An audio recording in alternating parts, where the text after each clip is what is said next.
Shalom Bapak Ibu Saudara. Saya datang kali ini bersama dengan istri tercinta Regina. Bisa berdiri?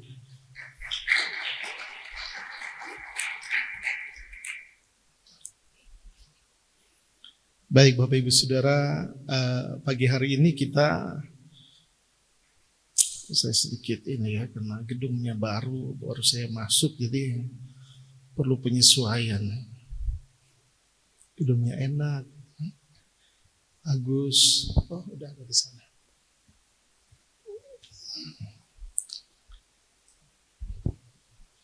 Kita tuh bersyukur ada di sinode IFCF. Kenapa Bapak Ibu Saudara? Karena nggak asal comot. Kita tuh diarahkan dari satu pelajaran demi pelajaran yang ada di dalam tema yang apostolik telah berikan dari pusat berikan. Dan pada bulan ini kita di tema Faith over Fear. Iman mengalahkan ketakutan. Tapi saya taruh logo kecil, tema bulan kemarin. Tema bulan kemarin, ask right, meminta yang benar, Bapak Ibu Saudara.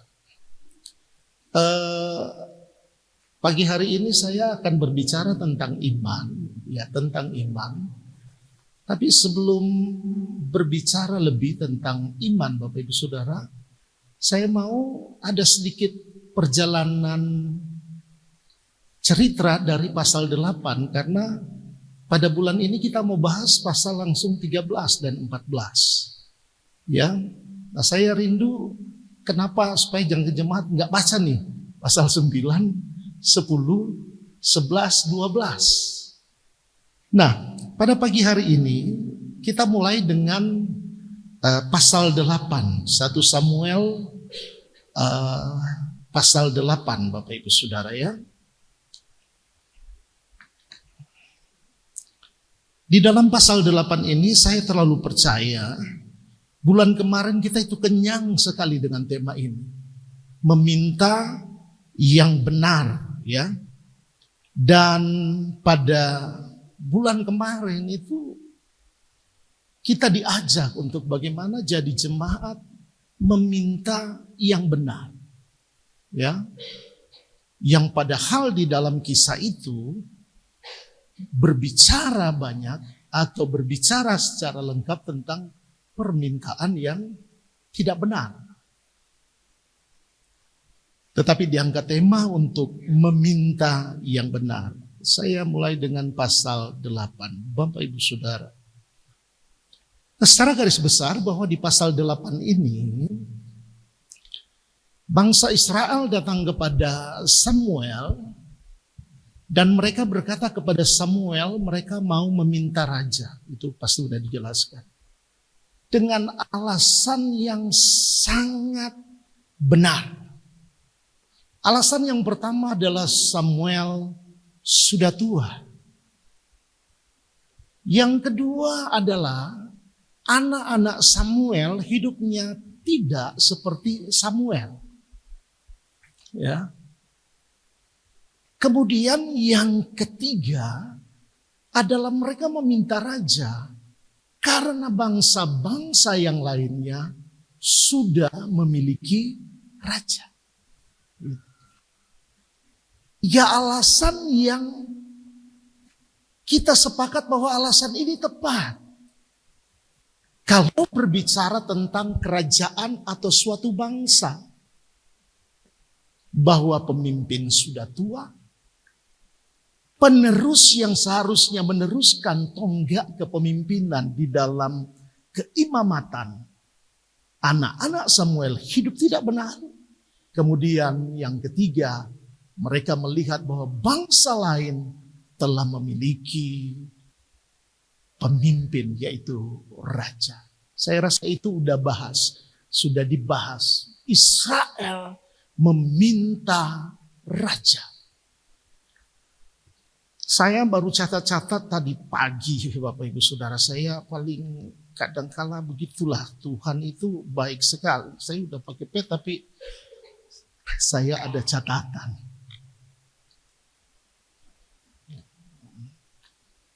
Nah, di dalam kisah di pasal 8 ini bangsa Israel meminta kepada Samuel untuk mereka memiliki raja. Saya telusuri bahwa di sini ada perubahan atau masa di mana ada sebuah perubahan di dalam kepemimpinan daripada keimamatan kepada raja. Di dalam kepemimpinan keimamatan, kalau kita belajar bersama bahwa di dalam kepemimpinan keimamatan itu fokusnya kepada hal yang spiritual. Sementara kalau kita belajar tentang kepemimpinan kerajaan, fokusnya itu lebih banyak kepada pemerintahan. Belum lagi yang lainnya, kepemimpinan di dalam keimamatan itu otoritas berdasarkan hubungan imam dengan Allah. Tetapi kepemimpinan raja itu lebih kepada otoritasnya atau kepemimpinannya itu berdasarkan kuasa yang dimiliki, jabatan. Jadi ada perbedaan. Dan bangsa Israel masuk di area ini. Untuk itulah bukan cuma Samuel marah, tetapi Tuhan pula terusik hatinya karena mereka mau menggantikan sebuah kepemimpinan yang dimana imam ini di dalam pengambilan keputusan dan sebagainya itu berhubungan dengan Allah sehingga kepemimpinan yang ada adalah teokrasi. Berubah kepada kepemimpinan raja yang mutlak kuasanya itu ada pada raja. Tetapi sesungguhnya ini bukan menjadi persoalan. Karena kitab-kitab sebelumnya Allah sudah berbicara bahwa bangsa Israel akan memiliki raja. Nanti Bapak Ibu buka di dalam Ulangan 17 ayat 14 sampai 21. Bangsa Israel belum ada raja, tetapi tugas seorang raja atau syarat raja itu sudah ada. Jadi kembali lagi kalau mereka minta raja tidak salah, tetapi ada sebuah catatan, permintaan mereka tidak tepat waktunya. Kenapa tidak tepat waktu? Pasal 9, 10, 11, 12, dan sampai 13 itu menerangkan. Nah di dalam pasal yang ke-9, akhirnya pasal 9, pasal 8 sebenarnya Tuhan sudah apa? Sudah mengiyakan. Ya oke, kalian minta raja, saya berikan raja. Di pasal 9 ayat 17, ya. Di dalam pasal 9 slide selanjutnya, Tuhan menunjuk Saul menjadi Raja Israel. Saya baca di ayat 17, di sini dikatakan begini. Ketika Samuel melihat Saul, maka berfirmanlah Tuhan kepadanya, inilah orang yang kusebutkan kepadamu itu. Orang ini akan memegang tampuk pemerintahan atas umat. Kita udah belajar bulan kemarin. Permintaannya baik. Tapi harus dicek lagi alasan yang ada, prioritas yang ada. Karena ada satu catatan yang jelas bahwa permintaan mereka adalah menggantikan otoritas Allah bagi Israel kepada otoritas raja bagi Israel. Bukan Tuhan lagi. Nah di dalam pasal 9 di sini Saul ditunjuk sebagai raja. Bahkan di dalam ayat 27 saya baca ayat 27. Ketika mereka turun sampai ke ujung kota, berkatalah Samuel kepada Saul, katakanlah kepada bujang itu supaya ia pergi mendahului kita. Tetapi berhentilah engkau sebentar, maka aku akan memberitahukan kepadamu firman Allah. Saya coba-coba cari lagi, belajar lagi nih ayat 27. Nih Samuel ini memberitahukan apa kepada Saul? Apakah dia cuma bilang, kamu Tuhan tunjuk jadi raja? Atau aturan sebagai raja yang dituliskan di dalam Ulangan 17 ayat 14 sampai 21 itu yang dia sampaikan. Syarat-syarat sebagai raja. Tetapi saya punya kesimpulan tersendiri waktu dia sampaikan, di sini sudah ada penyampaian kamu akan menjadi raja, tetapi kamu harus jadi raja yang berbeda dengan raja-raja yang lainnya. Kalau raja-raja bangsa yang lainnya adalah raja yang melakukan otoritas berdasarkan kekuasaannya, tetapi kamu seharusnya menjadi raja di dalam otoritas Tuhan. Menjadi raja yang melakukan apa? Dia punya kepemimpinan secara teokrasi. Raja yang teokrasi. Segala sesuatu di bawah atau di dalam penundukan diri kepada Allah. Itu pasal 9. Kita lanjut pada pasal 10. Di dalam pasal 10 di sana sudah Saul ditunjuk. Di dalam ayat yang pertama Saul diurapi menjadi raja. Dia diurapi di dalam pasal 10 ayat 1 saya baca, lalu Samuel mengambil buli-buli berisi minyak, dituangnyalah ke atas kepala Saul. Diciumnyalah dia sambil berkata, bukankah Tuhan telah mengurapi engkau menjadi raja atas umatnya Israel? Perhatikan baik kalimat atas umatnya. Supaya Saul tahu ini bukan umatnya dia. Ini umatnya Allah. Engkau akan memegang tampuk pemerintahan atas umat Tuhan besar itu. Dan engkau akan menyelamatkannya dari tangan musuh-musuh di sekitarnya. Inilah tandanya bagimu bahwa Tuhan telah mengurapi engkau menjadi raja atas miliknya sendiri. Makanya saya punya kesimpulan di pasal 27. Di sana Samuel pasti memberikan wejangan kebenaran yang dituliskan sebelum di dalam kitab Ulangan pasal 17. Bahwa kamu raja yang teokrasi, yang harus tunduk kepada Allah, kepada Tuhan. Karena kamu jadi raja, umatnya Tuhan. Kita lanjut ya. Di dalam pasal 11, Saul ini diurapi lagi. Karena pada pasal 11 ini, Saul ini udah berperang dan mengalami kemenangan. Diurapi menjadi raja, Israel menang atas Amon. Di dalam otoritas dan pemakaian Tuhan, Saul ini berperang dan menang. Saya mau baca ayat yang ke-6 pasal 10 ya. Ini bagus. Karena ada makna rohani yang dalam sekali dalam kehidupan kita. Maka Tuhan, roh Tuhan akan berkuasa atasmu. Engkau akan kepenuhan bersama-sama dengan mereka dan berubah menjadi manusia lain. Saul diurapi.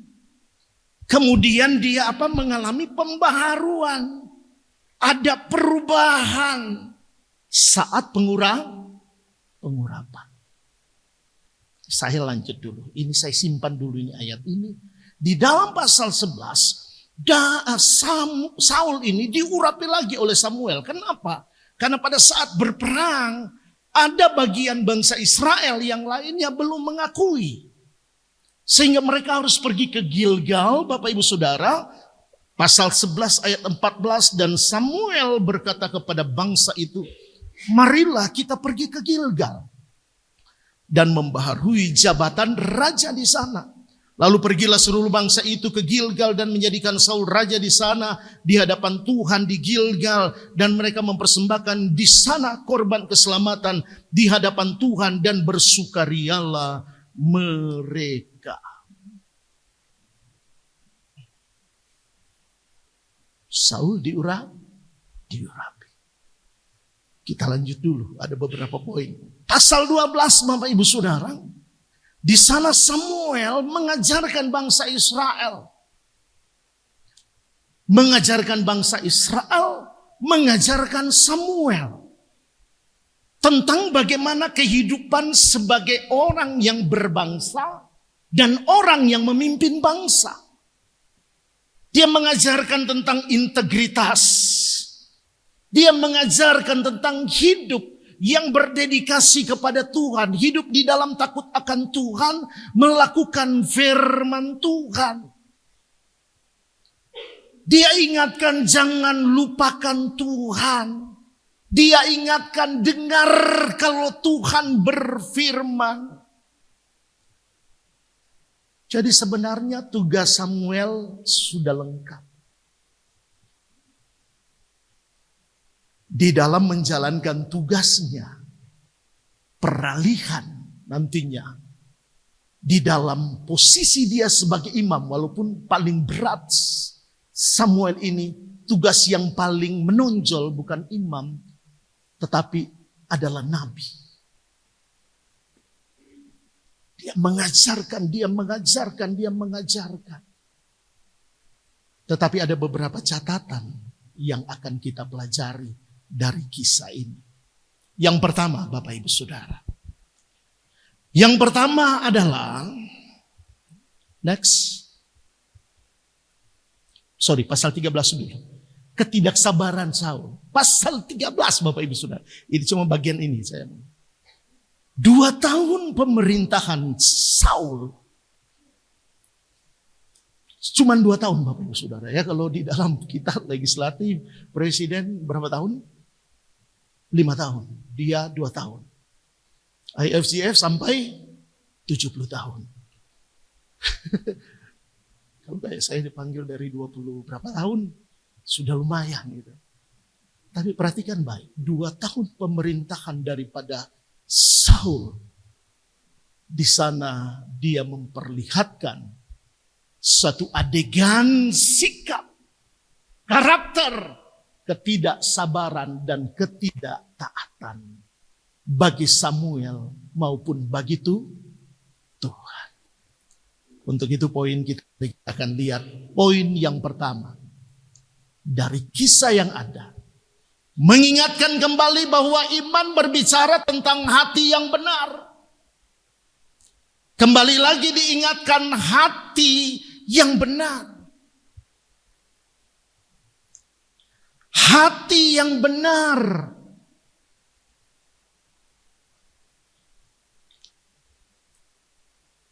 Nah, untuk hati yang benar ini, Bapak Ibu Saudara, hati yang benar ini didapat di mana? Hati yang benar ini diperoleh kapan, di mana? Tadi worship leader sampaikan Ibrani 11. Iman adalah dasar. Untuk mendapatkan iman, firman Tuhan berkata iman timbul dari pendengaran. Pendengaran akan firman. Iman timbul dari pendengaran akan firman. Sekali lagi berbicara iman tidak hanya berbicara klaim ini itu di hadapan Tuhan. Tetapi saat kita datang dan mendengar Tuhan berbicara, maka hati kita disempurnakan. Karena hati kita kok kotor. Hati kita enggak benar. Bukankah ini yang kita renungkan di dalam pasal 8? Mereka minta, sebenarnya benar semuanya.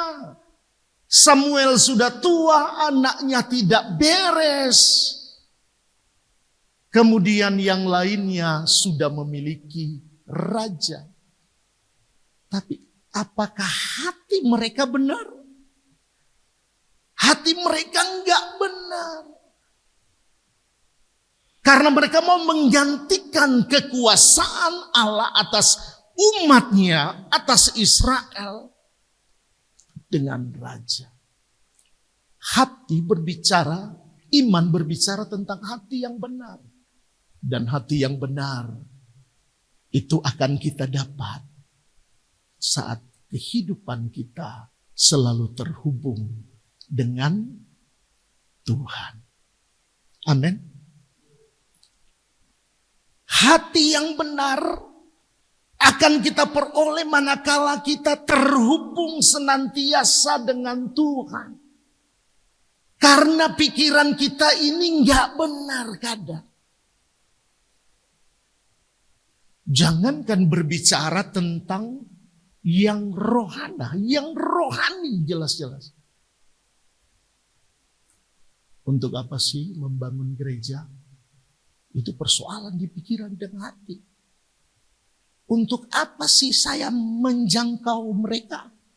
Itu bicara tentang pikiran dan hati. Untuk apa saya visitasi dia?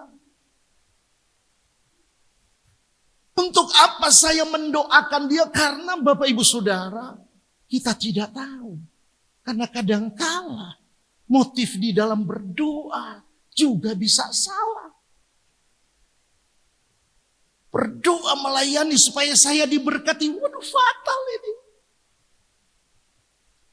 Makanya kita perlu terhubung dengan Tuhan. Terhubung dengan apa?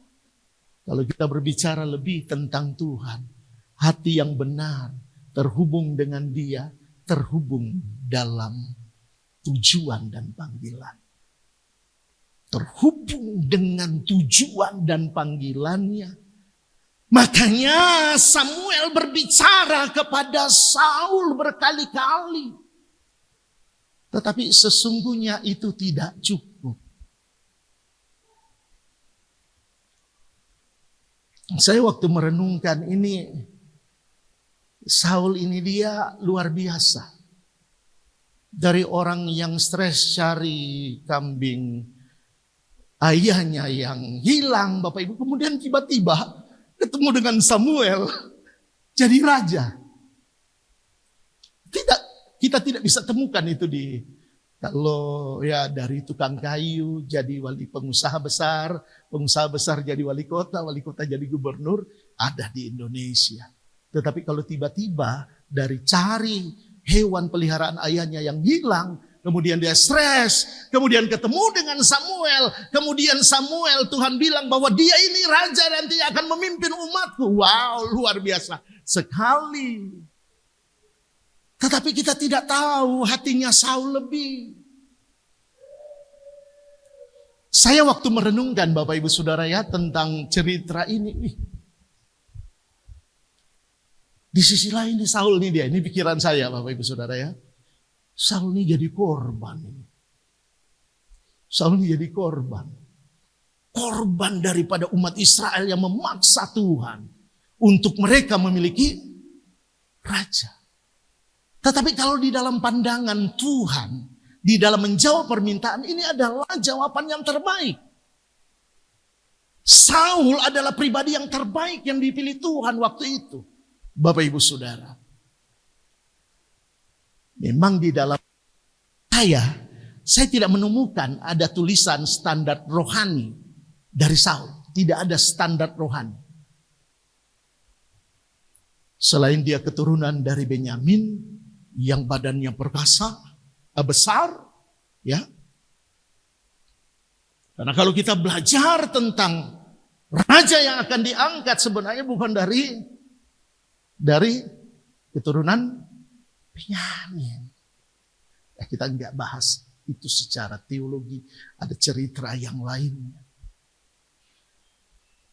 Tetapi waktu Saul diangkat ini, Bapak Ibu Saudara perhatikan baik. Cepat sekali waktunya. Ketemu sekian waktu, sekian jam, diurapi jadi raja. Mentoringnya nggak ada.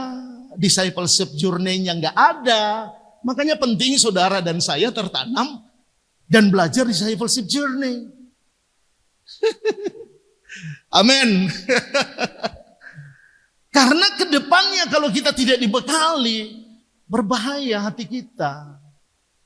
Terhubung dengan Tuhan karena kita bicara terhubung. Hati yang benar terhubung dengan Tuhan di dalam tujuan dan panggilan Tuhan. Bangsa Israel ini harusnya terjaga, terawat, dan semuanya harus ada di dalam kontrol Tuhan. Ini yang Saul nggak lakukan, Bapak Ibu Saudara. 2 tahun kepemimpinan. Hanya 1 kali menang melawan Amon ini. Di dalam kisah yang kita baca.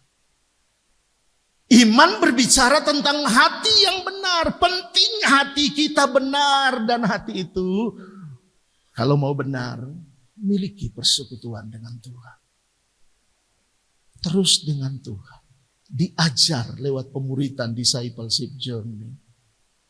Supaya hati kita terus. Kenapa Bapak Ibu Saudara? Saya itu di Kendari banyak melayani orang walaupun kita sinode IFGF. Kalau waktu dulu setiap minggu TVRI, RRI, Bapak Ibu Saudara, kemudian pelayanan oikumene banyak itu. Hampir selalu banyak orang lintas gereja datang. Dan semuanya bermasalah dengan hati. Hati yang tidak benar kepada pemimpin. Hati yang tidak benar kepada sesama jemaat. Hati nggak benar kepada sinode. Hati nggak benar dengan tetangga. Dan semuanya bersoal tentang hati. Dan ada satu kesimpulan yang saya dapatkan. Nih orang nggak tertanam di dalam pengajaran yang benar. Iman berbicara tentang hati yang benar. Untuk itulah hati kita ini harus benar. Anda mau beriman bagaimanapun, kalau hati nggak benar, bulan ini Anda akan mengalami mujizat, tetapi mujizat itu pula yang akan mencelakai kita dikala kita melangkah tanpa memiliki hati yang benar. Amin.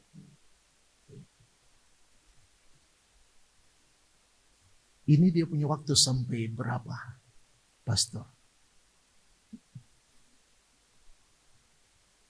Yang di atas sampai jam? Oke. Baik, mari kita lanjut. Yang kedua,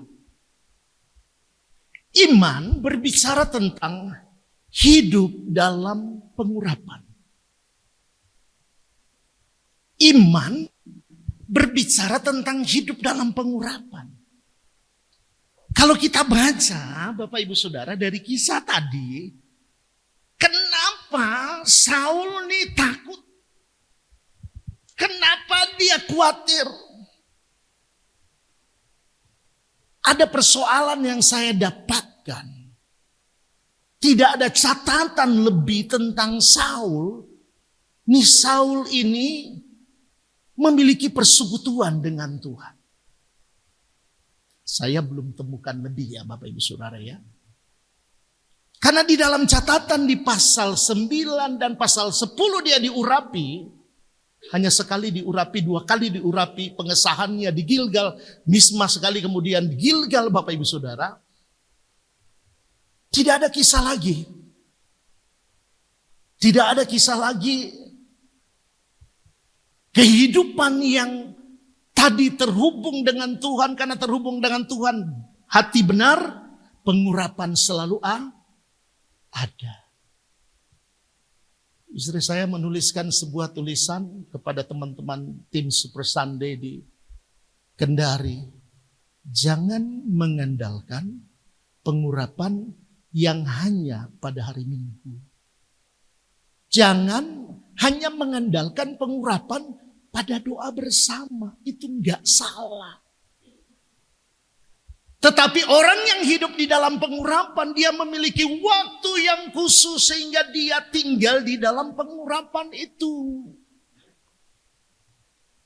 Kita tidak bisa melayani Tuhan, kita tidak bisa menjadi orang Kristen yang pengurapannya itu hanya pada hari tertentu.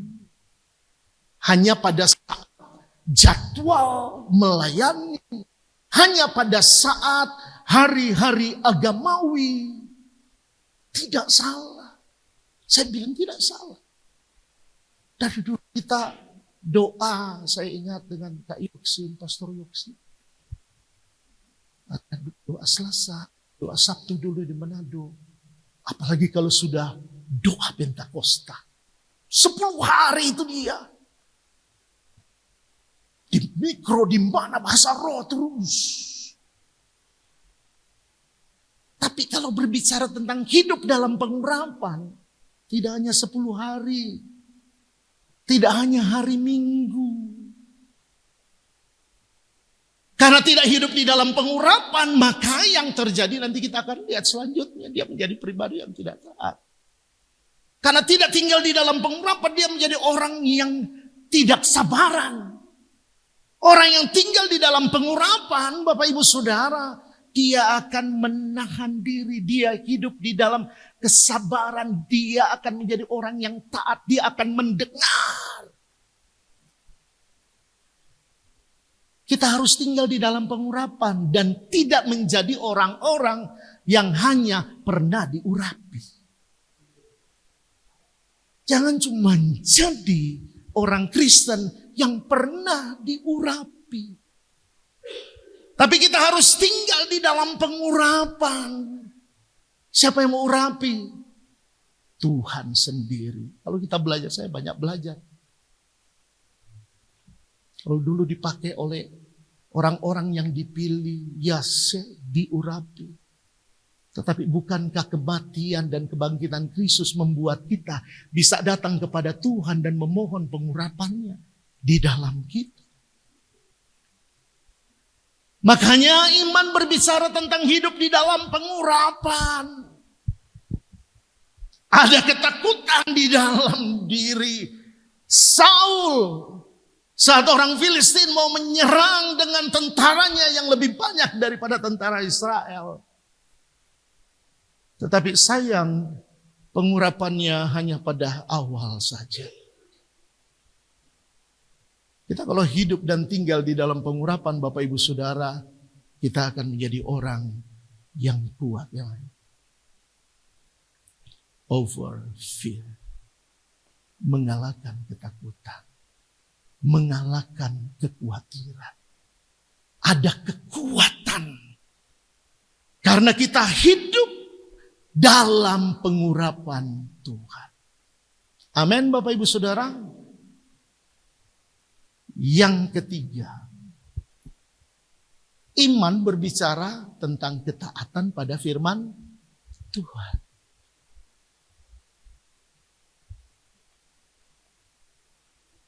Iman akhirnya akan menjadi sebuah perkataan saja dan sebuah pertunjukan kepada dunia, ya. Bahwa kita mengalami hal yang spektakuler. Tetapi kadangkala kalau kita belajar firman Tuhan, spektakuler di hadapan dunia belum tentu berkenan di hadapan Tuhan. Untuk itulah kita perlu untuk taat pada firman Tuhan. Iman berbicara tentang ketaatan kepada firman Tuhan. Di dalam pasal yang ke-13 Bapak Ibu Saudara ayat 1, sudah 2 tahun dia memerintah dan pada tahun yang kedua itu pula Samuel datang. Dia enggak tahu Bapak Ibu Saudara, dia enggak tahu panggilannya. Ini dia mau ceroboh, dia sebagai raja Dia mau ambil nih tugas daripada Samuel untuk membawa korban persembahan kepada Allah. Sehingga Samuel berkata kepada Saul, perbuatanmu itu bodoh.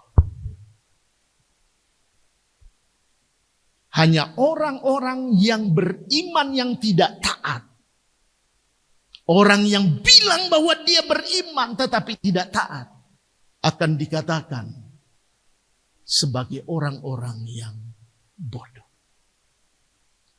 Saul menerima perkataan itu daripada Samuel. Iman berbicara tentang hati yang benar. Iman berbicara tentang hidup dalam pengurapan. Iman berbicara tentang ketaatan kepada firman Tuhan. Dia enggak taat. Bagaimana dia bisa mengalahkan ketakutan dan kekhawatiran. Pada akhirnya Bapak Ibu Saudara. Karena kehidupan kita ini adalah kehidupan di dalam panggilan dan tujuan Tuhan. Makanya kita perlu iman. Iman itu secara cepat. Iman menjadi kekuatan hidup untuk mengatasi ketidaktahuan. Kita tidak tahu ke depan. Tetapi kalau kita punya hati yang baru, hidup dalam pengurapan, taat pada firman Tuhan, kita dapat mengatasi ketidaktahuan ke depan. Ke depan seperti apa? Yang kedua adalah iman menjadi kekuatan hidup untuk menembus kemustahilan. Tidak ada bayangan Pastor Yoksin ada di sini, di gedung ini. Semuanya hidup kita ini, kita tidak tahu ke depan seperti apa. Tetapi kalau beriman, maka akan menembus kemustahilan. Yang tidak mungkin menjadi mungkin. Yang berikutnya, selanjutnya iman adalah kekuatan menembus. Selanjutnya akal sehat. Segala sesuatu yang tidak mungkin. Karena bicara tentang perjalanan kekristenan. Kadangkala kita diperhadapkan dengan ini masuk akal atau tidak. Karena itu bagian dari perjalanan kami juga di dalam pelayanan. Kami diperhadapkan dengan hal-hal yang tidak masuk akal. Tetapi karena imanlah yang menjadi kekuatan kami. Membuat kami bisa melangkah. Walaupun itu tidak masuk akal, itu mustahil. Kami tidak tahu, tapi iman memampukan. Pagi hari ini kita belajar. Milikilah hati yang benar. Milikilah hidup dalam pengurapan. Dan milikilah kehidupan yang senantiasa taat pada kebenaran firman. Mari tunduk kepala di hadapan Tuhan. Bapa, di dalam keterbatasan hamba sampaikan isi hatimu. Pagi hari ini Engkau menjamah kami. Jamah kami di dalam nama Yesus Kristus Tuhan.